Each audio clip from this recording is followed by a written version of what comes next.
everyone. So let's walk you through this study guide just to kind of talk about the answer key and where the information is coming from.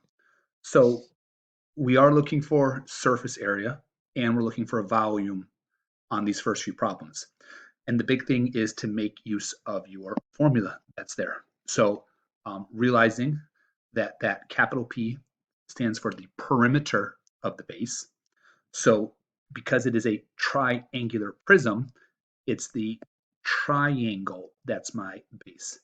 So there's where my addition's coming from, perimeter. I'm going to add up the three sides, times the height. Now, when we talk about the height within this formula, that is the actual height of the prism. So that's why we're using the 15. That's getting the what we call the lateral area. So that's getting all those rectangles wrapping around, all three of them. And then 2 times the area of the base. Capital B is the area of the base. So because it's a prism, it has that top base and it has that bottom base. It's a triangle, so it's 1/2 base times height. So there's your 1/2. Base and height always meet at the right angle that we're looking at. And then it's just about plugging things into your calculator. Again, if you've got the one with the display on it, you can type everything in with the parentheses and it'll spit out the 525 for you. And you don't need to do the in-between steps. So your test tomorrow that you're going to get, write your formula down, plug your numbers in. That's really what it comes down to. Volume of a prism is area of base times height. So area of the base, again, I can pull it from where we did it before. And then the height of the prism. So again, the 15. So it's a lot of the same things. You're going to use a lot of the same information. Just repeat it. Rectangular prism here. So again, prism, so perimeter of the base times the height. That's where my addition came from. So to find the perimeter, we're going to add up those 4 sides. The height, the actual height of the prism is 12.5. And then 2 times the area of the base. So it is a rectangle. So that's why it's the 8 times 7. And there are 2 of them because there is the top and the bottom that we're looking at. For your volume, area of the base times your height. And that's why you hear this length times width times height. We just like the area of the base times the height because we can apply it to all of our prisms, not just the rectangular prism that's there. All right, so question 3.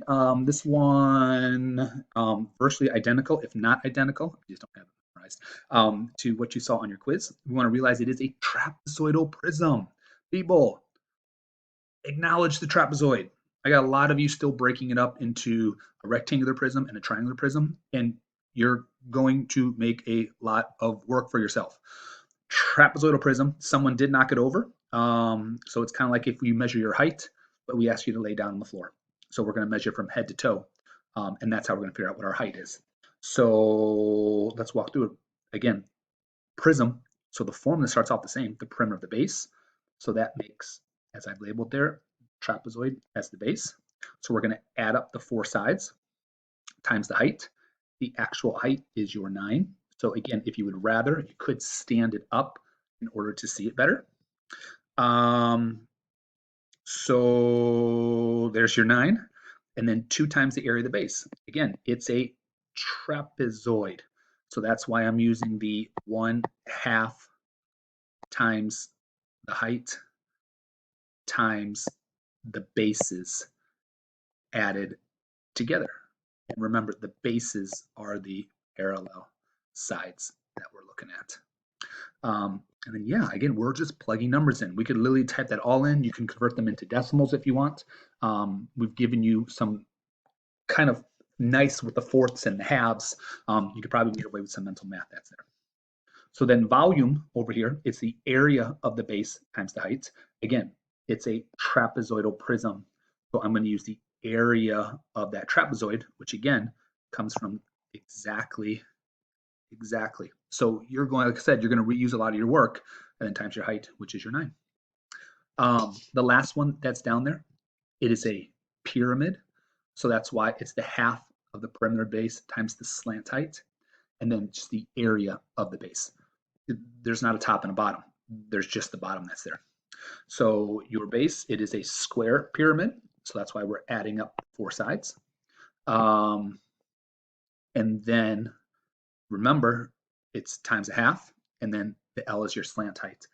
So it's the height that's going on a slant. And yeah, and then area of the base, like I said, it's a square, 25 times 25. Again, typing it all in your calculator at once definitely is an option that's here. All right, when I first did this problem, I started doing volume. That's why you can see a bunch of erased stuff that's underneath there. And I realized, oh my goodness, it's surface area. Got to get your formulas down, people. Can't say it enough. Got to get your formulas down to get started.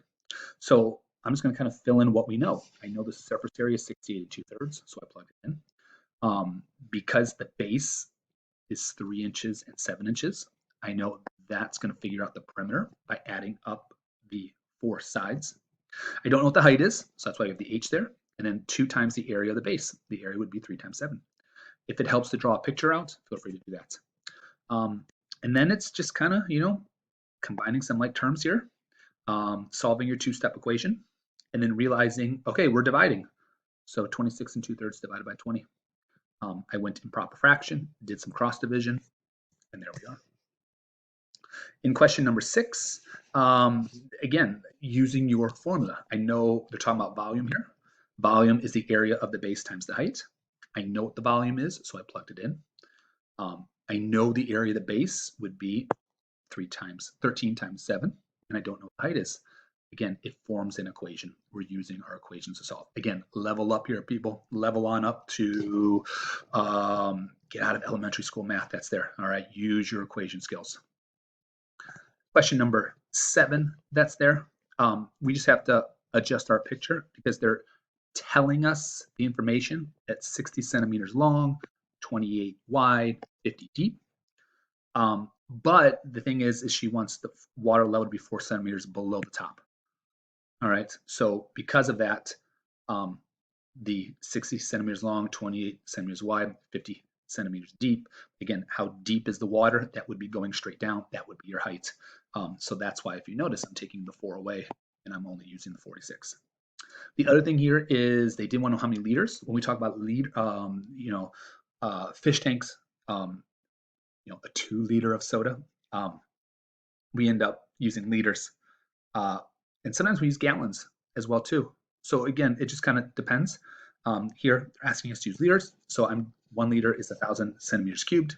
So that's why we're dividing. And so what we're talking about, and there's your liters that's there.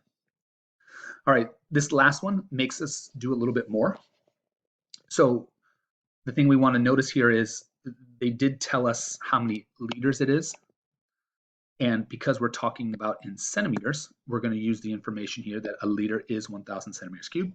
So I'm converting my liters into centimeters cubed because that's what the volume is.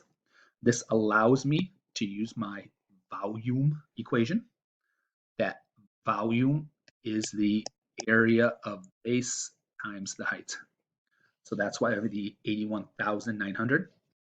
The area of the base, 80 times 45 and 5/10, and times the height. So by doing this and solving for it, this is going to give me the height, all right, if it was 2/5 full. All right, and that's the whole idea is the tank is 2/5 full and currently contains this much. So it's not a full amount. I just figured out the height based off of what's in it right now. And it's not a full tank right now. It's only 2/5 full. So that's why when I come over here is I'm realizing I want the whole amount. Oh, parts and wholes. Oh my. All right. So this is, I'm trying to find 2/5 of what number is going to result in the 22 and 5/10. So of, remember, means to multiply. X, we don't know what it is. So 2/5 of something, so 2/5 x equals the result. So, and this is the nice thing about it, is when I solve it, it does kind of make me feel good about my answer because it should be more. It should be a larger amount because remember, it's only 2/5 full.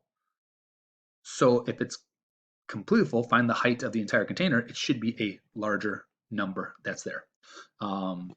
And again, if I want to check it, if I take 2/5 of 56 and 25/100ths, the result is going to be the 22 and 5/10. Remember, 2/5 of the amount, it's a multiplication problem there. Half of 10 is 5. If you take a half and you multiply by 10, you do get 5. So again, we can apply it to something that we're a little bit more familiar with as well. Let me know if you've got questions here, people.